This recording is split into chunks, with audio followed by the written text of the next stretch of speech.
Hi, I'm Extension Entomologist Layton, and this is Gardening Through the Seasons for July. Today we're going to talk about fire ants because no matter where you garden in the state, you're going to have to deal with fire ants. Ignoring them and hoping they'll just go away on their own won't work. I've tried that in my yard from time to time and can assure you it doesn't work. One of the best ways to deal with fire ants is to use one of these granular bait products. Now, these are applied preventatively and they've got a lot of advantages. They're cheap, they're easy to apply, they're safe to pets, and they really work. The only disadvantage the baits have is that they take a long time to work. Depending on which bait you can use, it can take anywhere from 2 weeks to 2 months for you to see the full benefit of a bait application. So that lets you know right there the best way to use baits is to apply them preventatively. And what I recommend here in Mississippi is to apply them 2 to 3 times a year. If you live in an urban setting, twice a year may work fine. But if you're like me and you live in a rural setting, you may need to make 3 applications per year. And I use the calendar and the holidays to help remind me of that. Easter, 4th of July, and Labor Day. Of course, we're here in July now. That is actually the least important of the times to apply bait if you're going to have to leave out one. In an urban setting, you'd want to focus on spring and fall. But what does happen in July is if you're mowing your yard, it's hot and dry, the mounds aren't visible. They're not sticking up above the ground, but they're still there, and that July application can be very helpful in keeping those mounds suppressed as you move into the fall of the year. That fall application is also important. You might think, well, winter's coming and they're going to become inactive anyway, but the reason for that fall application is to reduce the number of mounds you see popping up in your yard the following spring.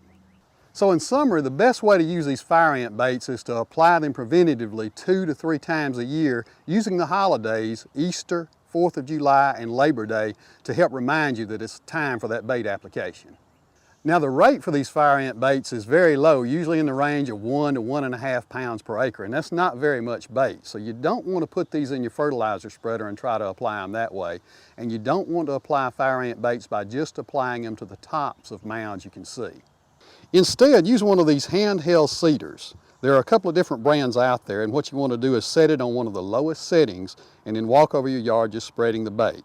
The ants will do the rest of the work.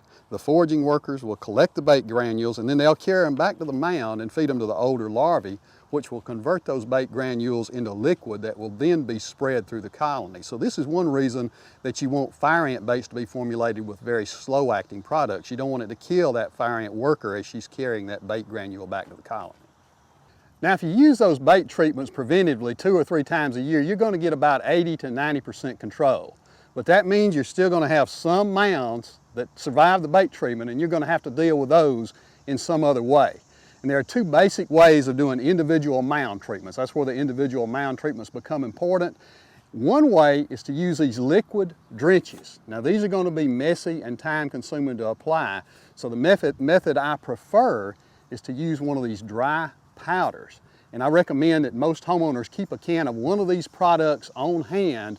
Just when you see a mound when you're out doing yard work or mowing or playing in the yard or whatever, you can spot treat that mound at that time, real quick and easy to do. The first thing you need to do is read the label and see how much powder it tells you to use per mound, and then simply sprinkle that amount of powder over the mound and be patient. Now in this case, the label calls for 1 tablespoon, but some products only require a teaspoon. Depending on which treatment you use, that mound should die out in 3 days to 3 weeks. Products containing acephate provide the quickest control, but acephate has a bad odor that persists for a long time. So if you do a lot of outdoor entertaining, this might not be the product to use right next to the deck or the patio or the grill. Products containing deltamethrin or cyfluthrin take longer to work, but they don't have that persistent, objectionable odor that acephate has. Well, sometimes you've got a mound that's just in the wrong place and you've got to get rid of that mound as quickly as possible. And this is where the liquid drenches come in. Liquid drenches are time consuming to mix and apply, but if you use a liquid drench properly, you can kill a mound in 24 hours or less. The key to success with drenches is to use enough liquid to thoroughly soak the mound. Now on large mounds, this can take 2 gallons of drench or more. And what you want to do is start by applying about 1/4 of that drench in a circle immediately outside the mound, and then pour the remaining drench over the mound.